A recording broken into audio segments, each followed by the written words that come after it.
नमस्कार सभी को, गुड मॉर्निंग। एक बार पुनः आपके सामने एक नया प्रश्न लेके हाजिर हो चुके हैं और आज की क्लास में बेहद ही शानदार प्रश्न के ऊपर अपने चर्चा करेंगे जो कॉलेज व्याख्याता 2016 के अंदर इतिहास के पेपर के अंदर जो प्रश्न है वो पूछा गया है। तो प्रश्न क्या है कि जालोर को विजिट करके अलाउद्दीन खिलजी ने जालोर का नाम क्या रखा था। जालोर को विजिट करके अलाउद्दीन खिलजी ने जालोर का नाम क्या रखा था। इसमें आपके सामने ऑप्शन नंबर ए में दिखाई दे रहा है जलालाबाद, ऑप्शन नंबर बी में आपके सामने है खेराबाद, ऑप्शन नंबर सी में आपके सामने खिजराबाद, ऑप्शन नंबर डी के अंदर जो है वो आपके सामने जवालीपुर जो है वो नाम लिखा गया है। तो आपको इसमें से सही उत्तर बताना है कि जालोर को विजिट करके अलाउद्दीन खिलजी ने जालोर का नाम जो है वो क्या रखा था। सबसे पहले देखिएगा जलालाबाद, अलाउद्दीन खिलजी ने जालोर का नाम क्या किया था, जालोर का नाम कर दिया था जलालाबाद। अलाउद्दीन खिलजी ने खेराबाद नाम किसका किया था, तो सिवाना जो था, इस सिवाना का नाम बदलकर अलाउद्दीन खिलजी ने खेराबाद किया था। खिजराबाद, अलाउद्दीन खिलजी जो है इसने अपने चित्तौड़ का नाम बदलकर क्या कर दिया था, तो चित्तौड़ का नाम खिजराबाद किया था। जबालीपुर, ये जबालीपुर जो है ये जबाला ऋषि के नाम पर जालोर का जो प्राचीन नाम था वो क्या था, तो जालोर का प्राचीन नाम जबालीपुर था। और ये किसके नाम पर पड़ा था, तो यहाँ पर एक ऋषि निवास किया करते थे जिनका नाम था जबाला ऋषि, और जबाला ऋषि के रहने के कारण इस क्षेत्र का नाम जबालीपुर पड़ा था। और वर्तमान में जाल वृक्ष की अधिकता होने के कारण इस क्षेत्र का नाम क्या है, जालोर नाम है।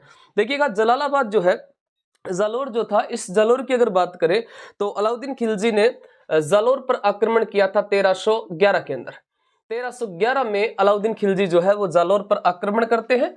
यहाँ पर इस आक्रमण के दौरान केसरिया जो है वो किसके नेतृत्व में हुआ था, तो यहाँ पर केसरिया जो है वो साथियों अपने जो कान्हड़ देव चौहान थे इनके नेतृत्व में, कान्हड़ देव चौहान के नेतृत्व में यहाँ पर क्या होता है, केसरिया होता है। कान्हड़ देव चौहान के नेतृत्व में यहाँ पर केसरिया हुआ था और जो जोहर हुआ था वो किसके नेतृत्व में हुआ था, तो जेतल देव के नेतृत्व में यहाँ पर जोहर होता है। और यह आपका जो शाका था वो कहां पर हुआ था, जालोर के अंदर। आक्रमणकारी कौन आए थे, अलाउद्दीन खिलजी आए थे।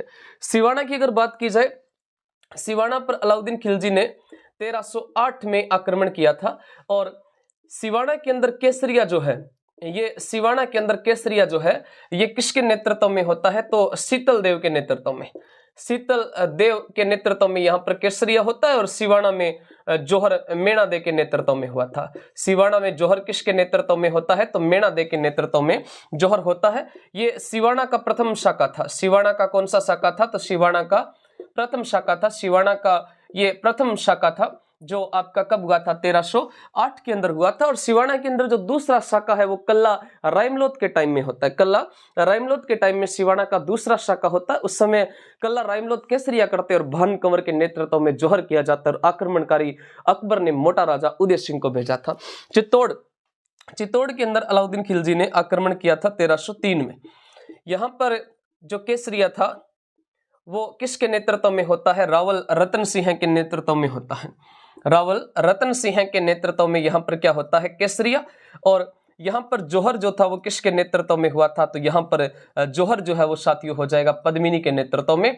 और यह चित्तौड़ का प्रथम शाखा था। चित्तौड़ का कौन सा शाखा था, प्रथम शाखा था। और राजस्थान का दूसरा क्या था, क्रमशः ये शाखा था जो 1303 के अंदर हुआ था। और जबालीपुर जो जालोर का नाम था पहले, और ये जबालीपुर नाम एक ऋषि के नाम पर पड़ा था जिनका नाम था जबाला ऋषि। तो इस प्रश्न का अपना सही उत्तर कौन सा रहेगा, तो इसका सही उत्तर रहेगा जालोर, यानी कि जलालाबाद जो है ये इसका सही नाम रहेगा कि जालोर को विजिट करके नाम क्या कर दिया था, जलालाबाद कर दिया था। प्रत्येक क्लास के लास्ट में आपसे एक प्रश्न पूछा जाता है और आज की क्लास में हम प्रश्न आपसे पूछना चाहते हैं कि अलाउद्दीन खिलजी जो थे, इस अलाउद्दीन खिलजी से संबंधित आपसे एक प्रश्न पूछ लेते हैं। और अलाउद्दीन खिलजी से संबंधित प्रश्न ये रहेगा आपका कि अलाउद्दीन ने कौन सी नीति को अपनाया था। अलाउद्दीन ने कौन सी नीति को अपनाया था। कॉमन सेंस वाला प्रश्न है, सोच के इसका उत्तर देना, सोच समझ के कि मैं पूछना क्या चाहता हूं। अलाउद्दीन खिलजी ने कौन सी नीति अपनाई थी। देखते हैं कि इस प्रश्न का उत्तर कितने लोग सही दे पाते हैं। तो मिलते हैं नेक्स्ट क्लास में, तब तक के लिए जय हिंद, जय भारत, धन्यवाद।